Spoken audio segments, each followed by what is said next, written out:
There was a night, I remember it the way you remember a car accident. Slowly, then all at once. I was standing in the bathroom of an apartment I had worked 4 years to afford. Marble countertop, walk-in shower, a view of the city that made people gasp when they came over for the first time. I was standing in front of the mirror at 2:47 in the morning, still in the shirt I'd worn to 3 back-to-back meetings, and I looked at the man staring back at me and I felt nothing. Not tired, not proud, not sad, just nothing. Like someone had quietly unplugged something inside me while I wasn't paying attention, and the lights were still on, but nobody was home anymore. I had the life, I want you to hear that clearly, I had the thing. The job with the title that made people nod with respect at dinner parties, the savings account, the structured mornings, the optimized routines, the supplements lined up on the counter like little soldiers of self-improvement. I had the discipline, I had the goals written in the notebook, I had the system, I had the plan. I just didn't have myself, and I didn't know that yet.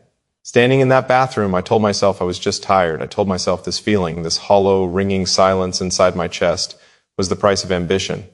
I told myself that the men who build things don't get to feel everything. I told myself to go to sleep, wake up, and execute. So I did. For another 8 months, I did. Wait, before you scroll, I need you to stay with me for a second. Because I know you. I know you're reading this or watching this in a moment of your own quiet. Maybe it's late. Maybe everyone else in your house is asleep. Maybe you're sitting in a car in a parking lot you drove to just to have 5 minutes where no one needs anything from you. Maybe you're pretending to be fine in the middle of 100 people. I know that feeling, that specific loneliness of performing your life while something inside you is pressing its face against the glass, trying to get your attention. I built my identity on top of results. That's where this starts. Not in that bathroom, not at 2:47 in the morning. It starts much earlier. It starts the first time you learned that love had conditions. Not because anyone sat you down and told you that, nobody said it out loud, but you learned it. In the way a parent's face changed when you brought home a grade, in the way approval arrived with achievement and disappeared with failure, in the way you began to understand, somewhere around age 7 or 8 or 9, that who you were wasn't enough.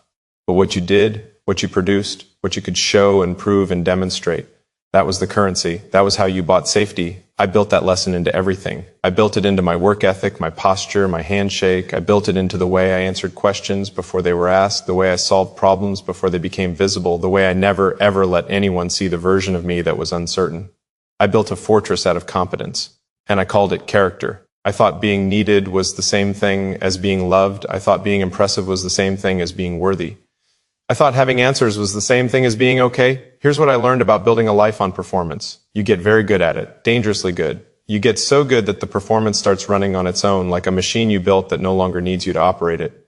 You wake up and the machine performs. You walk into rooms and the machine performs. You sit across from people who care about you and the machine performs. And meanwhile, somewhere behind the machine, the actual you, the one who's scared, the one who's tender, the one who doesn't have a plan for the next 10 minutes, the one who just wants to sit in the sun and feel something ordinary, that version of you is getting quieter and quieter until one night in a bathroom at 2:47 in the morning, you can barely hear him at all. I had been with women before her. I want to be honest about that. I had been in relationships the same way I'd been in everything else, strategically. I showed up prepared. I was attentive when I had bandwidth. I was generous in measured ways. I was emotionally available within the hours I had scheduled for it. I was the perfect partner in the same way I was the perfect employee. I delivered, I performed, and I wondered why every time there was this distance, this glass wall between me and the person right in front of me. I could see them, they could see me, but nobody was actually touching. She was different, not in a cinematic way, not in a thunderclap and violins way. She was different the way a quiet room is different after a year of noise. She didn't fill the silence. She was comfortable inside it. She didn't push for more from me, which scared me because it meant whatever I gave was actually chosen and not extracted. She didn't perform for me, which meant there was nothing for my performance to bounce off of. She just showed up, fully, without agenda, and I didn't know what to do with that. Tell me something. When's the last time someone sat across from you and just looked at you? Not at your plans, not at your potential, not at your problems, just at you. When's the last time someone's presence made you feel like you didn't need to be anything other than exactly where you were? How long has it been since you let someone that close? I pushed her away 3 times before I understood what I was doing. The first time, I got busy. Genuinely busy at first, and then deliberately busy, because proximity to someone who actually saw me felt dangerous. If she got close enough, she'd find the parts I'd been building walls around for 30 years. So I worked longer hours. I returned texts in the language of apologetic distance. Been slammed. Crazy week. Let's plan something soon. I let the space between us fill up with schedule. She didn't chase. She just stayed where she was. Not waiting. Living. Just there. The second time I pushed her away, I did it through performance.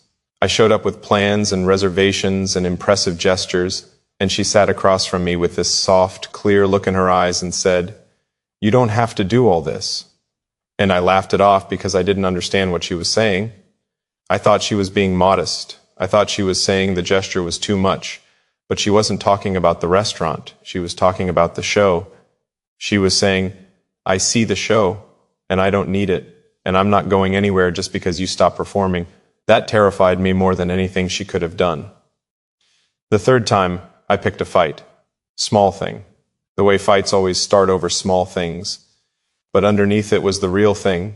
I was trying to make her leave before she could choose to. If I could convert her departure into something I caused, something I could explain, something I could file under my decision, then I wouldn't have to feel the specific vulnerability of being left by someone who actually knew me. She didn't leave. She sat in the silence after the fight and she said, "I'm not going anywhere, but I need you to stop doing that." Just that. "I'm not going anywhere, but I need you to stop doing that. Look at me for a second. Actually look at me, because I need to say this clearly. The most dangerous prison is the one that looks like strength. The bars are invisible. They're made of, 'I'm fine, and I've got this, and I don't need help, and I handle my own things.' You can build a whole empire inside that prison. You can have an incredible view from inside that prison. You can convince everyone around you, including yourself, that you chose to be there. But you cannot love from inside it.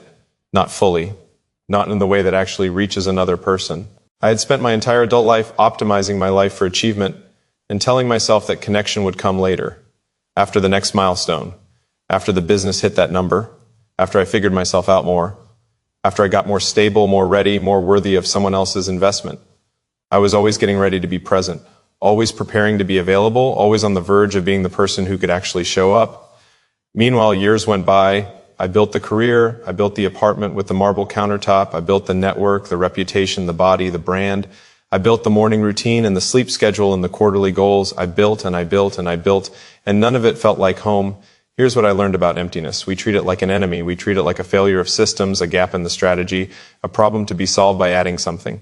More success, more stimulation, more people, more noise, more achievement. We treat the emptiness like it arrived because we haven't done enough, built enough, earned enough. What if the emptiness isn't the problem? What if the emptiness is the invitation? What if the hollow ringing in your chest at 2:47 in the morning is not your life falling apart, but the truest, most honest version of your life trying to get your attention before something else falls apart first? I didn't want to hear that. I want to be clear about that. When she first said something like it to me, not those words, but that idea, I dismissed it.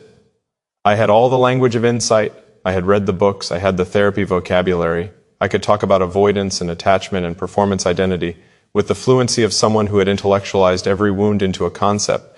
I was the smartest person in the room when it came to explaining why I was emotionally unavailable. I just wasn't willing to actually stop being emotionally unavailable. There's a difference between understanding your patterns and changing them. Understanding your patterns is still a performance. You do it to look evolved. You do it so people think you're working on yourself. You do it to feel like the version of you who has insight, rather than actually doing the uncomfortable, slow, daily work of choosing differently. Cared about whether I'd actually show up, don't deny it. You know this feeling. You know what it's like to explain yourself so thoroughly that the explaining becomes a substitute for changing. You know what it's like to be so articulate about your damage that the articulation starts to feel like healing. You've done that. We've all done that. We've sat in a coffee shop and told someone everything about our childhood wound with such precision and self-awareness that they looked at us with admiration, and we walked away feeling like we'd done something. We hadn't done anything. We'd performed our damage instead of sitting with it. Real change isn't eloquent. Real change is embarrassingly small. It looks like pausing before you react. It looks like choosing a phone call over a text. It looks like sitting in a room with someone without checking your phone for 45 minutes.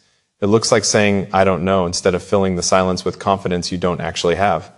It looks like asking someone how they're doing and then actually listening to the answer instead of waiting for your turn to speak. Real change is quiet and inglorious, and it doesn't make a good story. Not at first. I started showing up differently, not dramatically. There was no single moment of transformation, No lightning bolt, no breakdown that rearranged everything into clarity. That's not how it works, and anyone who tells you it happened that way is compressing months of slow, grinding, ordinary choice into a narrative that sells better than the truth. The truth is that I chose, in small ways, for a long time before it began to feel like a different life. I started leaving my phone in another room during dinner. I started answering, "How are you?" honestly sometimes. Not always, but sometimes. I started sitting with discomfort instead of immediately converting it into productivity. Instead of going to my laptop when I felt anxious, sometimes I just sat with the anxiety, let it move through, let it exist without managing it. I started saying I was sorry without adding an explanation that neutralized the apology. I started asking her questions I actually wanted the answers to, not questions that would make me appear interested. Small things. Embarrassingly, unglamorously small things. But here is the extraordinary truth about small things chosen consistently. They accumulate into a different person. Not a better branded version of the old person, not the old person with new habits layered on top. A genuinely different person. Someone who can actually be in the room rather than just occupying it. She told me once, we were sitting outside, it was one of those evenings, where the sky goes that specific shade of amber that makes you feel like the world is briefly being gentle. She told me that what she found hardest about loving someone who performs is that you're never sure if you're loved back or just being impressed by. She said it quietly, not as an accusation, just as a truth she was finally letting herself say out loud. And I sat with that for a long time. I sat with the specific shame of knowing that I had spent years impressing women I claimed to love, and the shame wasn't about malice. It wasn't about not caring. It was about the deep, exhausting wrongness of having learned that love must be earned through demonstration, and then carrying that lesson into every room, into every relationship, into every intimate moment, and offering performance where I should have offered presence. You cannot impress someone into trusting you. You cannot achieve your way into real intimacy. You cannot optimize yourself into being known. Being known requires showing the parts you haven't optimized, the uncertain parts, the contradictory parts, the parts you've been editing out of every version of yourself you present to the world. Being known requires the terrifying act of letting someone see the unfinished interior of you, not the renovated exterior, not the highlight reel, not the answered questions, the actual messy, unresolved interior, and trusting that they'll stay. Here's what I learned about trust. I had confused trust with proof. I thought trust was something you built by demonstrating reliability over time, by showing up consistently, by being dependable, by having a track record. And those things matter. I'm not saying they don't, but that kind of trust is mechanical. It's the trust you extend to a car that starts every morning. It's earned by performance. The deeper trust, the kind that allows two people to actually reach each other, that trust isn't earned by performance. It's risked. It's a choice made without guarantee. It's the willingness to be wrong about someone, to be hurt, to be disappointed, because the alternative, never risking, never opening, never actually placing yourself in someone else's hands, costs more in the long run than any heartbreak. I had been trying to make myself worthy of trust instead of choosing to give it. I had been trying to earn the right to be loved instead of choosing to allow it. That's the shift. That's the thing underneath the thing. The work is not about becoming impressive enough for connection. The work is about becoming honest enough for it. There's a metaphor I return to when I need to explain what happened to me, what I was doing all those years. I think I was building an empire when I should have been building a home. And the difference isn't size. The difference isn't effort. The difference is intention. An empire is built to impress. It's built for scale, for reputation, for the acknowledgement of people who are watching. An empire requires an audience. An empire has no meaning without the gaze of others measuring it. A home is built for presence. It's built for the morning before the world starts, for the particular silence of the kitchen at 6 a.m. when the coffee is brewing and no one is performing, for the conversation that has no agenda and doesn't go anywhere important and doesn't need to. A home is built for the specific intimacy of being tired together, of being ordinary together, of being real without consequence. I had built an empire inside which I was completely alone, and there was a collapse. It came slowly and then quickly, the way all the important things come. The collapse wasn't a catastrophe. Looking back, it was mercy. The hollow bathroom mirror moment, the months of feeling nothing despite having everything, the relationships that couldn't reach me.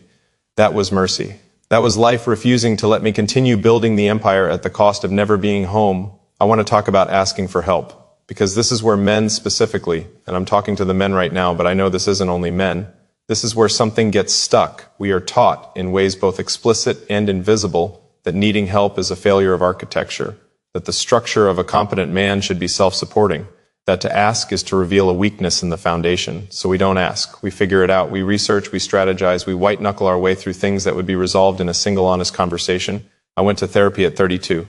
I want to say that plainly. I went, not because I had finally reached some enlightened moment of self-awareness, but because she asked me, not demanded, just asked, if I had ever talked to someone who wasn't inside my situation. And I said I didn't have time. And she said, okay, just okay. Not an argument, not a push. But the question stayed with me. I had time for everything that maintained the empire. I had time for the gym and the meetings and the networking events and the quarterly reviews. I had time for everything. It kept the performance running. I didn't have time for the interior work. Because the interior work doesn't look productive. It doesn't yield a deliverable. You can't put it on a resume. You can't report it in a quarterly review. You can't impress anyone with it. So I've been filing it under later. Later came when I was 32 and standing in a therapist's office feeling like someone who had been running so long he'd forgotten where he was running to. Tell me something. What have you been filing under later? What conversation, what admission, what phone call, what moment of real, unguarded honesty, what apology, what request for help, what permission to be human, messy and uncertain and genuinely present, have you been deferring until after the next milestone? I'll tell you what later costs. Later costs the ordinary moments, the ones that don't look important from inside them. The Tuesday evening where nothing is planned and you could have just sat together and talked about nothing. The drive where you could have put the phone down and watched the city go by and let yourself feel something without converting it into content. The conversation you walked away from because it was getting too close to something you didn't want to name. Those moments don't come back. The milestones are replaceable. There's always another number to hit, another level to reach, another version of success to aim for. But the Tuesday evening, that specific one, that was only ever going to happen once. I missed years of Tuesday evenings. Here's what I learned about presence. It is not passive. I used to think presence was what you did when you weren't doing anything important, the filler between the real activities of life. I thought presence was the opposite of productivity. I thought it was the soft, formless space between the things that mattered. Presence is a discipline. Presence is the hardest thing I have ever practiced, and I have practiced hard things. I have built things that required every resource I had. But showing up, actually showing up, not the body in the room while the mind is somewhere more important, showing up to an ordinary moment with full attention and no agenda, that is ferociously difficult for people who have trained themselves to always be somewhere else, to always be in the next thing, to always be building towards something better than right now. Right now is all there is. That sentence sounds like a poster. It sounds like the kind of thing you put on a wall and walk past without reading. But if you actually stop, if you actually let it land, it changes the architecture of everything. Right now is all there is, not as a resignation, as an instruction. The life you want to be living is not waiting for you on the other side of the next achievement. It is available only here, in this, in the person in front of you, in the meal on the table, in the conversation that doesn't need to be recorded or shared, in the quiet that you've been fleeing because quiet is where you have to meet yourself. She rebuilt something in me. I need to be careful how I say this because I don't want to make her into something she isn't. She's not a savior. She didn't fix me. She didn't arrive with a toolkit and restore the broken parts. That's not how real love works, and anyone waiting to be fixed by another person is going to be waiting forever while the person they're waiting on is slowly exhausted by carrying that expectation. What she did was simpler and harder than fixing. She stayed. She was honest. She named things I was doing without making me feel monstrous for doing them. She held space for the version of me that was still learning to be real without withdrawing when it was uncomfortable when I finally told her about the bathroom at 2:47 in the morning, the nothing feeling, the unplugged chest, the face in the mirror that I didn't recognize. She didn't say anything for a while, and then she said, "I've been waiting for you to tell me that." She already knew. She had seen it in me long before I let myself name it, and she had stayed. Not because she needed me to be broken to feel needed, not because she was afraid to leave, but because she had made the choice, quietly, without announcement, over months of small moments, to see the actual person behind the performance and decide he was worth waiting for. I don't take that lightly. I don't think I ever will. Don't deny it. You've had someone like that, someone who saw through the performance and chose to stay in the room anyway, someone who offered you the rarest thing, genuine safety, and you either clutched it or you found a reason to disqualify it. You found a reason it wasn't real, or wasn't right, or wasn't the right time, because the right time would come later, because you'd be more ready when things calmed down, because you needed to get a few more things in order before you could allow someone in that close, or maybe you're that person for someone else. Maybe you've been the one staying in the room, the one offering presence to someone who keeps finding ways to fill the space with everything except themselves. Maybe you've been the one who sees through the performance and quietly, without resentment, keeps choosing to be there while the person you love figures out how to arrive. If that's you, I want to say something directly. What you're doing is not nothing. It is not small. It is not easily replaceable. The patience of someone who offers genuine safety to another person who doesn't yet know how to receive it, That is one of the most quietly powerful things one human being can do for another. Don't mistake its quietness for insignificance. I want to talk about identity, specifically about what happens to identity when the thing you built your identity on stops working as a foundation. I had built myself on achievement, on output, on the narrative of the man who was always moving forward, always building, always on his way to something. That narrative had served me well, in the ways that a very fast car serves you well when you're driving away from something. But identity built on performance has a structural weakness. It requires the performance to continue. It requires the wins to keep coming. It requires the external validation to stay consistent. And when it doesn't, when the business takes a bad quarter, when the relationship falls apart, when the body doesn't respond the way it used to, when the goals lose their meaning, and you're standing in a bathroom at 2:47 in the morning feeling nothing, the identity doesn't just waver, it collapses. And you find yourself having to answer a question you've been avoiding your whole adult life. Who are you when you're not achieving anything? I didn't have an answer. That was the real terror of that bathroom. It wasn't the nothing feeling. It was the discovery that underneath the performance, I hadn't built anything. I'd built on top of performance all the way down. There was no foundation beneath it. There was just more performance, and beneath that, more performance, and at the very bottom, a 7-year-old boy who learned that love was conditional and decided to spend his life earning it. Rebuilding identity from a real foundation is different from building it on performance. It's slower. It doesn't look like progress from the outside. It doesn't yield visible results. It looks like going quiet for a while. It looks like choosing depth over breadth. It looks like admitting things you'd been architecting around for years. It looks like sitting with the question, who am I when no one is watching, and not filling the silence with an answer before the real one arrives. I started to understand that I was not my output, that there was something persistent and real in me that existed before the achievements and would exist after them. Something that didn't need to earn its right to take up space, something that was simply enough, not impressive, not optimized, not strategically positioned, just enough. That understanding didn't arrive all at once. It arrived in layers over time, in the small moments where I chose to be real instead of performing. In the moments where I said, I'm struggling with this, instead of pretending I had it handled. In the moments where I sat in the ordinary morning with her and felt not nothing, not the hollow ringing, but something quiet and full and specific. Something that felt like the first honest thing I'd felt in years. It felt like coming home. Here's what I learned about home. You don't build it with materials, you build it with choices. You build it with the decision made every day in small ways to be actually present in your own life. To be actually available to the people who are choosing to share it with you. To stop deferring the real living until after the next thing. And to start recognizing that the real living is happening right now, in this conversation, in this morning, in this ordinary, imperfect moment that will never come again. You build home by choosing to be known rather than just seen. You build it by asking for help before you're desperate. You build it by staying in the room when things get uncomfortable instead of converting your discomfort into productivity or distance.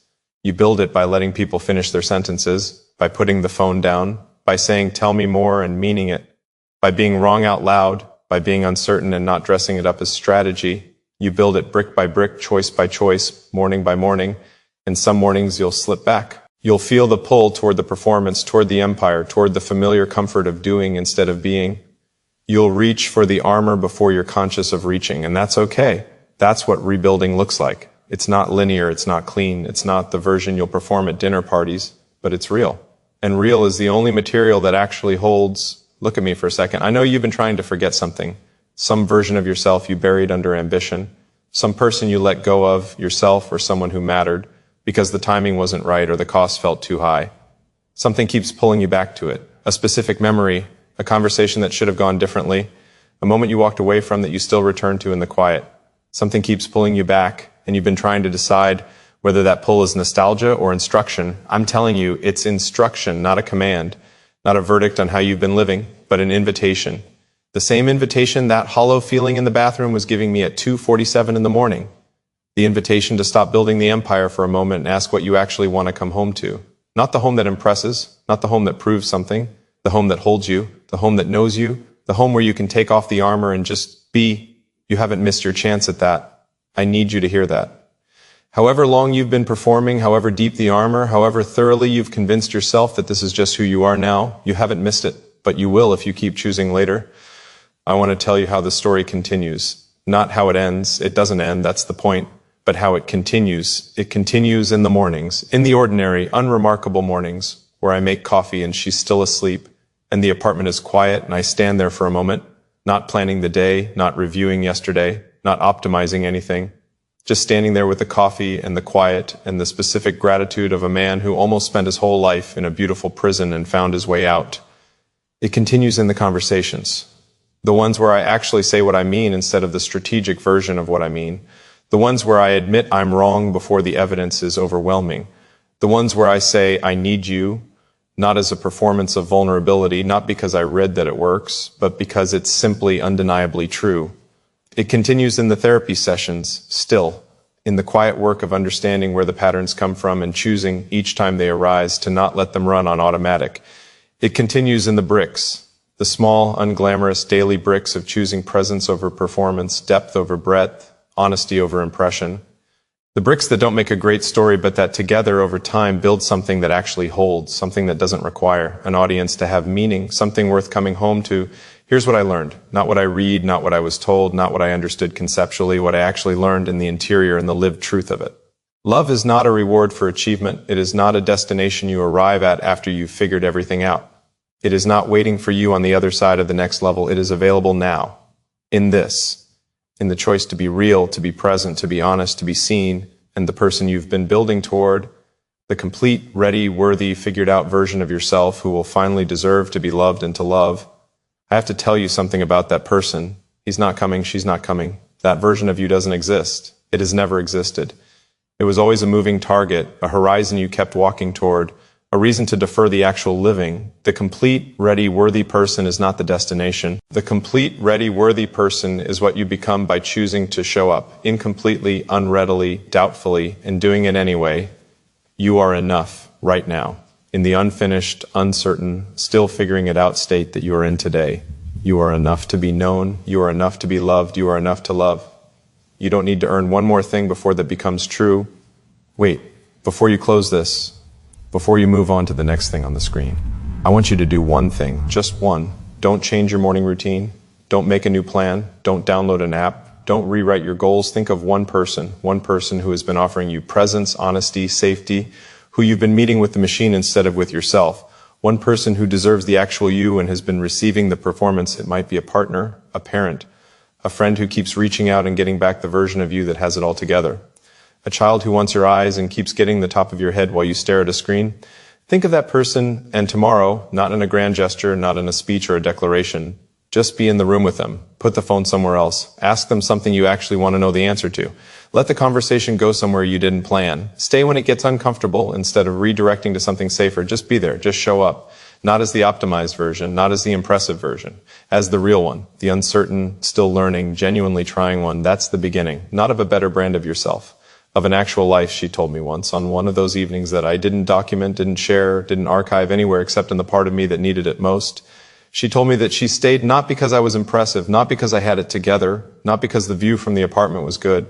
She stayed because somewhere underneath the performance, she could see someone trying to find his way back to himself.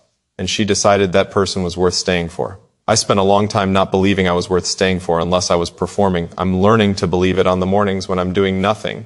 On the Tuesdays that go nowhere, in the silences that don't need to be filled, in the ordinary, irreplaceable, not going anywhere remarkable minutes of an actual life, you are worth staying for, not the performance, not the empire, not the title or the plan or the perfectly curated version. You, the one behind the machine, the one who's been trying to forget the pull you keep feeling towards something softer, something truer, something that doesn't require an audience. Stop trying to forget it. Follow it home.